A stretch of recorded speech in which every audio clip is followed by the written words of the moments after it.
لو نفسكم في سندوتش شاورما لحم مظبوط، تعالوا الفيديو ده ليكم. النهارده معانا شاورما. هنعمل احلى سندوتش شاورما لحم في البيت بابسط مكونات، بطريقه خرافيه وبطعم تحفه هتعجبكم ان شاء الله.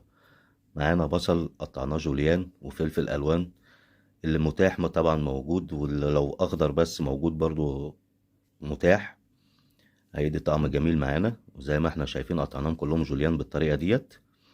ويلا بينا ننزل بطاسه سخنه على النار، ننزل عليها باللحمه زي ما انتم شايفين كده، برضو مقطعينها جوليان ورفيعه كده عشان تستوي معانا وتبقى طريه، ما تنشفش معانا على طول. نخلي بالنا طبعا زي ما احنا شايفينها بالطريقه ديت. وننزل عليها بالبصل الابيض ونقلبها ونمكسها لحد ما البصله تدبل معانا. وننزل معانا بثوم، ولو في حته جنزبيل فريش تبقى حاجه حلوه. ننزل بروزماري، نقلبهم مع بعض.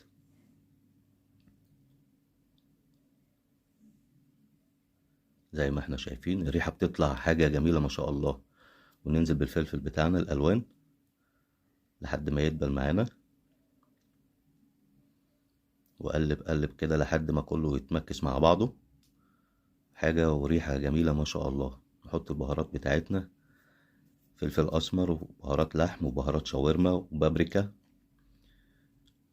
نقلب مع بعض، نحط صوص الباربيكيو، وننزل بشوية مسترد. ده بينقلها في حتة تانية بقى لما نمكس الصوصين دولت مع بعض، تبقى حاجة تحفة.